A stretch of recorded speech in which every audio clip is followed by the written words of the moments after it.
Hey everybody, welcome to Metal Blade TV. We're hanging out with John Arch and Jim Matheos from Fate's Warning. And we're going to go back in time now, way back, many moons ago, and talk about the early Fate's Warning stuff. Sure. So, I guess it all started pretty much with you, Mr. Matheos. Am I correct? Actually, it started probably, to be honest, with I think Steve Zimmerman and Vic Arduini were the first members of what would become Fate's Warning, and they found me. I don't know. I think they had an ad in some paper or something. Band looking to do Iron Maiden and Scorpions and Accept covers, and I went down there and I think we played like the whole Number of the Beast record or something like that at an audition. So yeah, that was the original start of it. Those guys. And then where did John come into the frame here? I think, if I remember correctly, that John, you were friends with Vic, weren't you? Or Vic had known you or seen you in a cover band or something. So Vic brought him down to hear some of our. I don't even think we had any originals at that point. I think we were still just doing Iron Maiden. We wanted to play Iron Maiden songs. Yeah, you guys were playing Iron Maiden, Accept, all kinds of. There's some obscure stuff in there I never heard of. And Trance. Remember the band called Trance? Yeah, they were great. Trance were awesome. All these obscure German metal bands.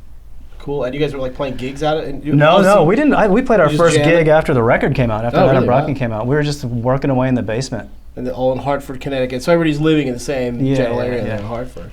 And then obviously you came up to do, I mean, the record really, it was just a demo, right? It was. We, from the early days, me and Steve Zimmerman had this idea that we were going to get on Metal Massacre. That was like our ultimate goal. If we can get on Metal Massacre, then we've made it. Life is good, yeah. So, yeah, that was our goal. I remember we sent you the demo that we did, and I got a letter from Metal Blade Records saying that we were going to be on Metal Massacre 5, and we just went crazy. We were like, wow, we've made it.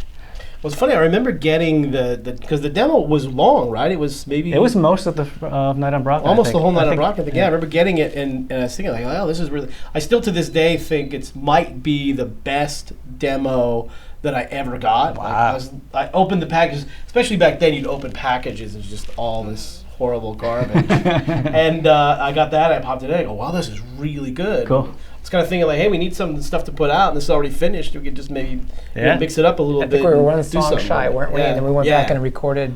We went back and we did. What was it? Yeah, there was. We did actually Night on Brocken. Kiss of Death or something. No, there was a. No, Night on Brocken. No, I'm sorry. Night on Brocken we did that one. I don't remember. Night on Brocken was definitely one of them. Maybe Soldier Boy was on the demo. Yeah, I don't know. It was a long time ago. This is we went back and did one more song. Yeah, for the album. So yeah, you sent it in. We decided to do a deal where you ended up remixing the stuff, right. And then you didn't play the first gig until after the record actually came out. Yeah, or when it was done. I think it hadn't come out yet, but yeah, we did some kind of local dive in Connecticut. And of course, there's the infamous album cover on the original Night on Brocken, which was so horrible we burned at some point. And we redid the cover, and then we brought it back again because it came back to be cool. Where did you guys find that cover in the first place? That was my fault. It was a friend of John's. So we kind of had this vision in our head of what it was going to look like because it's supposed to be the visual representation of the lyrics for Night on Brocken, the song. So we told this guy what we wanted it to look like, and we all had these visions, and little did we know this guy had no idea what he was doing. And we gave him the money, and he gave us this watercolor painting. But like you said, now it's almost cool, but it's so bad. So when we did the reissue, I was like, I want to put that old cover on there somehow. Of course, we didn't have the original because we burned it. Yeah. I have pictures of that. That was great. So then we graduated into the Spectre Within, which is a huge upgrade, I think, from the original kind of demo thing. Even though the first record, Damnation, is still one of my all-time favorite songs. But Spectre came out, and I guess at that point you guys have been around doing some stuff. So right. And a much more mature record, I guess. Was it just the influences that you guys had there that kind of got to that level, and you were kind of getting a little more progressive at that point too? Yeah, I think second records are always like that, usually like that, right? Because the first one you've had 5-10 years of experience to put into that first record, and your influences usually show a lot more than between the first and the second, which was in our case like a year or something like that. So yeah, it was a lot more concise time period to work on that record. We had a better idea of where we wanted to go, and I think our influences didn't show on our sleeve as much as they did as Night on Brocken. That was all new for me as far as this original stuff. I remember in our practice space, when you guys first mentioned doing originals, it's like, oh boy, this is gonna be scary, But thank God you did. And you were getting, I think, more and more into the whole metal thing too, kind of. Yeah, I was more of a classic kind of rock guy, and then then heard the Number of the Beast, and that kind of changed things for me. And again, Spector, there were some comparisons, of course, well warranted to Bruce Dickinson, because the guy was my idol for sure. And it wasn't until Guardian, I think, that I started to branch out and find my own voice, you know. And then obviously Awaken the Guardian came out, and you guys came to lovely California to record that at Capitol Records Studios. Actually, we did Spector here too, though. Remember? Yeah. Track, yeah. Yeah. Did you do? We didn't do all of Spector here, did Yeah, we? we did. Yeah, we tracked it. Yeah.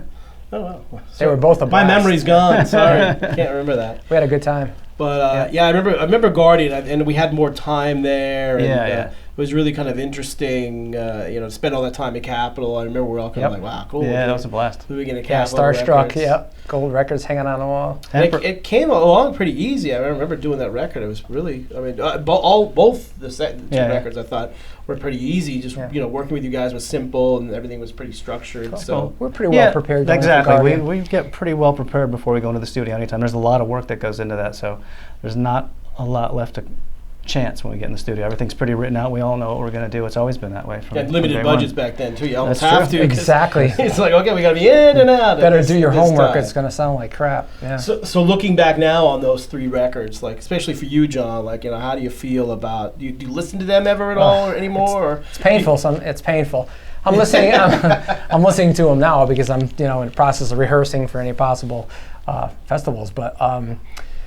It's I think we're all the same. We listen to the older stuff, and it's hard to listen to because it's not your best or polished. And every time you do something and you're making a progression, it's hard to look back. It's hard to look backwards. But I've come to the conclusion that they are what they are, and they're fine for what they are. Yeah, I don't listen. I can't listen. No? I only listen to them if I have to. Really? Yeah. So.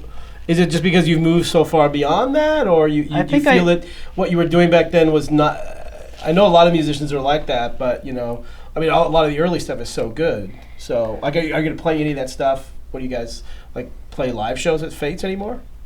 The older stuff, I wouldn't do anything from the first 3 records unless John were there. I think they're so classically his signature songs, all of them, that I wouldn't really want to do that.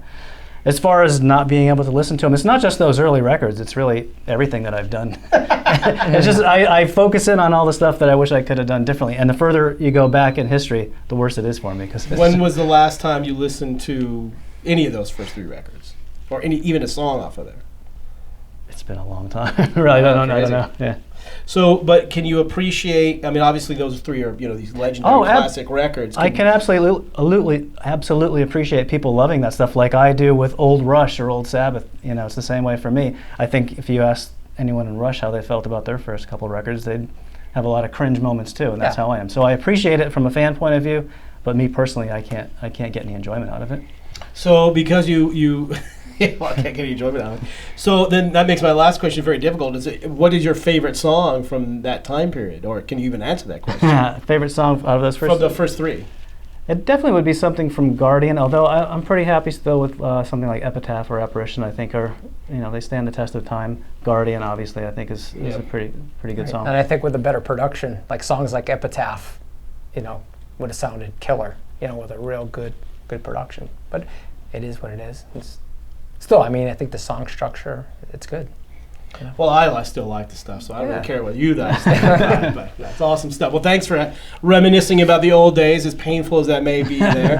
And check out the new Arch Matheos record, Sympathetic Resonance, out now, and obviously all the early Fates Warning stuff as well. And we'll see you later on Metal Blade TV.